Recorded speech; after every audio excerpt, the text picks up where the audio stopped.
За энэ 250 айлтай холбоотой асуудлууд одоо газраа сонгоогүй байгаа. Газраа сонгосны дараа тэнд хэсэгчсэн ерхий төлөвлөгөө хийгдэнэ. Дараа нь дэд бүтц нөгөө иргэдээ тодорхой хэмжээний хөрөнгө төвлөрүүлэх ажлыг зохион байгуулна. Тэгээ иргэдээ сонгоно. Тэрний дараа тэр нөгөө дэд бүтцийн татах компаниудаа тэр иргэд нь өөрсдөө сонгоно. Ийм зарчмаар явах гэж байгаа тийм.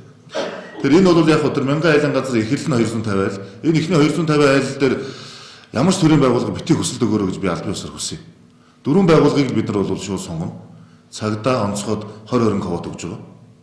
Эрүүл мэнд боловсролын байгууллага Эрдэнэ толгойдоор буян тогтох дарга танаа 2 байгууллагад би 30 квот өгнө.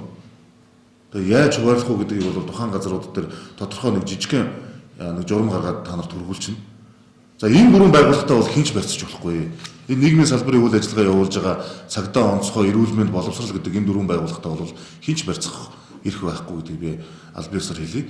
За энэ 4 байгууллага дээр сонгогдох хүмүүс ямар нэгэн албан тушаалтан одоо өөрөөр хэлбэл ахлахаас дэш албан тушаалтан байж болохгүй. Дарга зэрэг хилцээний дарга юу гэдгийг тэр одоо дасгийн дарга байхгүй. Яг анхан шатанд ажиллаж байгаа тэр эмч сувлагч, яг хичээл зааж байгаа багш, яг эргүүл гарч байгаа цагдаа, яг гал унтрааж байгаа гал унтраагч л байна. Дарга нар энд оролцохгүй гэдгийг би аль биесээр хэлье. За ингээд энэ 250 айлаас 100 айлын газрыг бол би нэр бүхий 4 байгууллагад олгоно гэдгийг бүр анхныхаа хурлаас эхлээд хэлсэн. Энэ дээрээ бол байршлах хатуу байна. Тэгэхээр энийг ажлын хэсгийнхаа хуралд оруулж Батөрчир дараах шийдвэр гаргуулаарай гэдгийг бас аль биесээр хэлье. Тэгээ дараа жилд энэ үргэлжлээд явна. Гэхдээ бусад байгууллагуудыг би одоо хамруулж чадна гэж хэлж байгаа.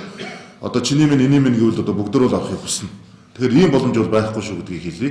За үлдсэн газруудын бол тэгэл олон нийтэд нээлттэйгээр ингээд зарлаад тэр нэг програмаар сонгодог бол сонгоод тэр төлбөрөө өгөөд оролцох боломжтой гэдэг иргэдийн нээлттэй тавиал програмаар сонголттой байна. Энд хинч оролцохгүй. Хинч хувь хүн хажуунаас нөлөөлж оролцох боломж байхгүйгээр нээлттэй зарлана. Тэр энэ мэдээлэл ядаж байгууллага удирж байгаа дарга нар маань өөрсдөө тодорхой авчмаар байна. Тэгээд ажилтны албаа агч нарт өгмөр байна.